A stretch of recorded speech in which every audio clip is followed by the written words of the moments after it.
Audit gold में आपका स्वागत करता हूँ। स्वास्थ्य संबंधी चर्चा में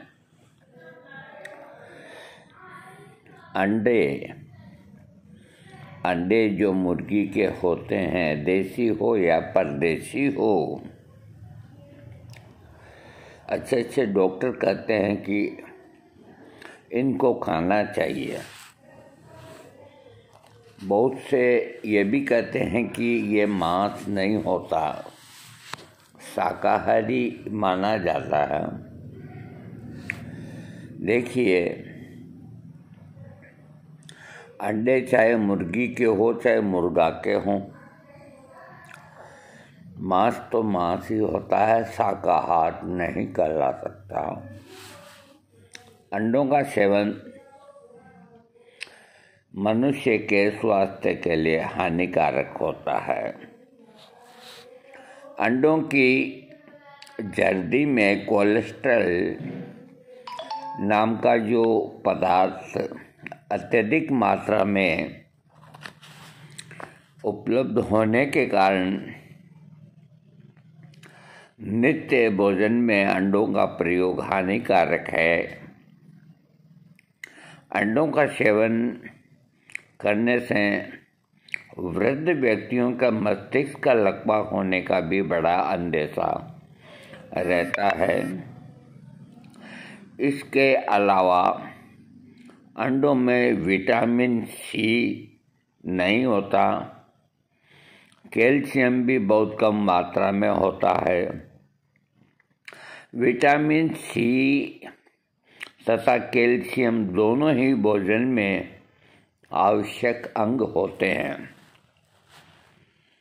जो स्वास्थ्य के लिए बड़े ज़रूरी हैं। अंडों का उपयोग ये समझकर भी किया जा रहा है कि इसमें पाया जाने वाला प्रोटीन अन्य प्रकार के भोजन में पाए जाने वाले प्रोटीन से सस्ता है।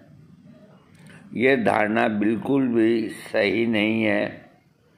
मूंगफली, सोयाबीन, दूध आदि में प्रोटीन काफ़ी मात्रा में उपलब्ध है। इसके अलावा चावल, गेहूं व अन्य प्रकार के अनाजों में भी प्रोटीन होता है।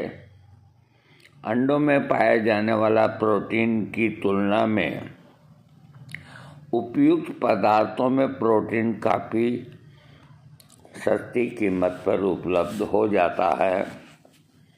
दूध में प्रोटीन भी आवश्यक मात्रा में उपलब्ध है।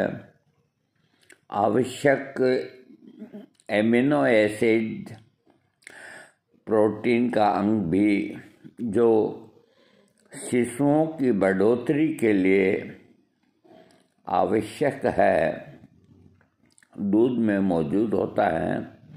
दूध का प्रोटीन तो अंडों के प्रोटीन से भी आगे बढ़ गया है। कोलेस्ट्रॉल की मात्रा भी दूध में बहुत कम है, यानी नहीं के बराबर है। तो अंडों का सेवन कुल मिला के लाभदायक नहीं। शाकाहारी भोजन मांसाहारी भोजन की तुलना में पौष्टिक एवं स्वास्थ्य के लिए ज़्यादा उपयुक्त है। ये विचार न सिर्फ पूर्व पश्चिमी सभ्यता के वैज्ञानिकों, दार्शनिकों एवं चिकित्सकों के भी हैं। शाकाहारी भोजन पचने में शरीर के पाचन तंत्र पर उतना जोर नहीं पड़ता, न ही उतना समय लगता है जितना कि मांस को पचाने में। ये धारणा मिथ्या है कि मांस से शरीर बलिष्ठ होता है। शक्तिशाली जानवर जैसे हाथी, घोड़ा, बैल जो शक्ति के स्वरूप हैं, वो शाकाहारी ही हैं। अगर आहार का हमारी प्रवृत्ति पर वैसा ही असर पड़ेगा जैसा हम उसे ग्रहण करेंगे, प्रकृति एवं स्वभाव से हम शाकाहारी ही हैं। तो कुल मिला के देखो, इसके बारे के अंदर अगर देखा जाए तो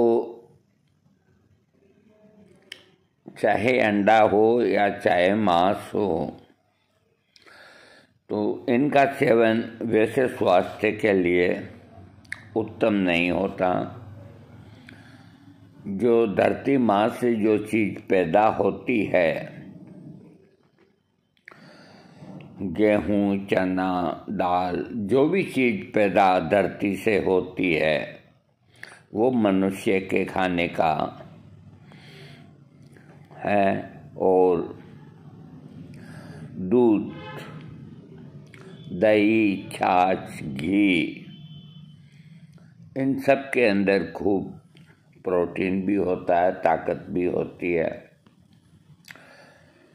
तो अपने अपने ख्यालात होते हैं, अपने अपने तर्क होते हैं।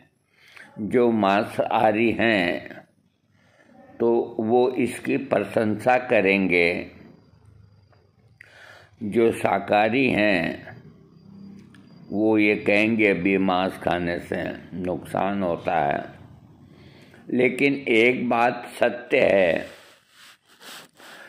कि जीवस्य जीव भोजनम, यानी कि एक बड़ा जीव अपने से छोटे जीव को खा करके जिंदा रहता है। तो ये बात जो है ये उन जीवों पर लागू होती है जो खेती नहीं करते, जिनमें बुद्धि का विकास नहीं और जिनके पास और कोई चारा नहीं, ये उनके ऊपर लागू होता है। जैसे मगरमच्छ है तो उसको गेहूं की रोटी कौन खिलाएगा, कहाँ जाएगा गेहूं खाने के लिए? तो वो तो पानी के अंदर जो जानवर है उसी को खाएगा। उससे छोटा जानवर पानी में है वो उसको खाएगा। इसी तरह जैसे सांप होता है, सांप मेंढक को खाता है, मेंढक अपने से छोटे कीट को खाता है, छोटा कीट अपने से छोटे कीट को खाता है। तो ये जीवस्य जीव भोजनम, ये इनके ऊपर लागू है, मनुष्य के ऊपर नहीं।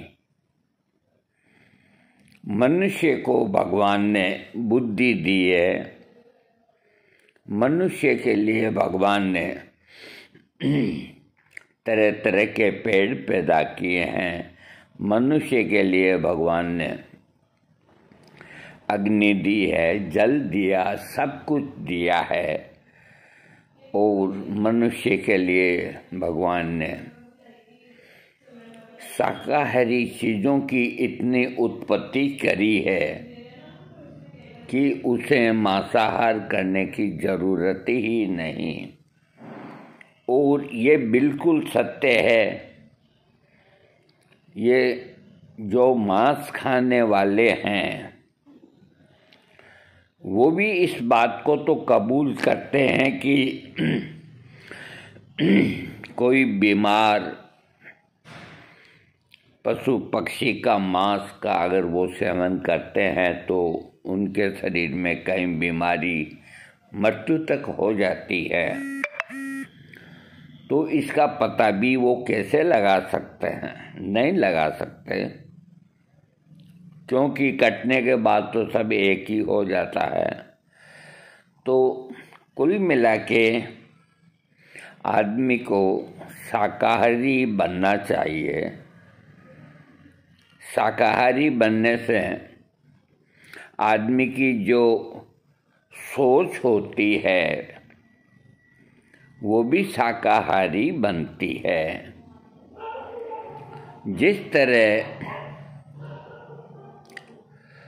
शाकाहारी आदमी को उसे अगर कहे कि एक छिपकली मार दो तो उसे भय लगता है, वो उसको नहीं मार सकता, क्योंकि वो उसके विचार, उसका दिमाग शाकाहारी है। मांसाहारी व्यक्ति को कर दो तो वो मार क्या दे, वो तो 50 टुकड़े कर देगा उसके, क्योंकि उसकी दिमाग और उसकी प्रकृति मांसाहारी है, क्योंकि वो रोज कटते देखता है, रोज काटता है। तो ये जो मनुष्य की सोच जो है, ये मनुष्य की जैसी सोच होती है वैसे ही मनुष्य अपना कर्म अपने जीवन के अंदर करता है। तो ये जो कहावत है कि जैसे खाओगे अन्न वैसे बनेगा मन, तो देखो एक बहुत ही मजबूरी होती है तो वो एक बात अलग होती है। वैसे आदमी जिस तरह का भोजन करता है उसके विचार उसी तरह के बनते हैं। आदमी अगर दोनों टाइम जानवर को मार के खाता है तो उसकी सोच हिंसक होती है, और आदमी गेहूं, चावल जो सात्विक चीज़ें हैं इनका सेवन करता है तो उसकी सोच भी दूसरे प्राणियों के प्रति दयालु होती है। उससे एक जानवर भी नहीं मारा जा सकता, न वो किसी जानवर को मरते हुए देख सकता है। तो हिंसक सोच बनाता है मांसाहार मनुष्य को, और वो हिंसा अधिक करते हैं। ये मतलब नहीं, शाकाहारी आदमी भी हिंसक होता है जब उसकी बुद्धि भ्रष्ट हो जाती है, जब उसका खान पान जो शाकाहारी है वहाँ वो मांसाहारी करने लग जाता है, तो फिर कोई फर्क नहीं होता। इसलिए जहाँ तक हो शाकाहारी मनुष्य को होना चाहिए। मनुष्य का खाना पीना ये मांस नहीं है, मनुष्य का खाना अन्न है। और दूसरा जो सबसे बड़ा उदाहरण है वो ये कि जो मांसाहारी हैं वो भी कुछ दिन खाने के बाद ऊब जाते हैं, उन्हें भी रोटी खानी पड़ती है। गेहूं की खाओ, बाजरे की खाओ, मकई की खाओ, बिना उनके काम नहीं चलता। नन्हा बच्चा अगर उसकी माँ मर जाती है तो गाय के दूध से ही वो बड़ा होता है।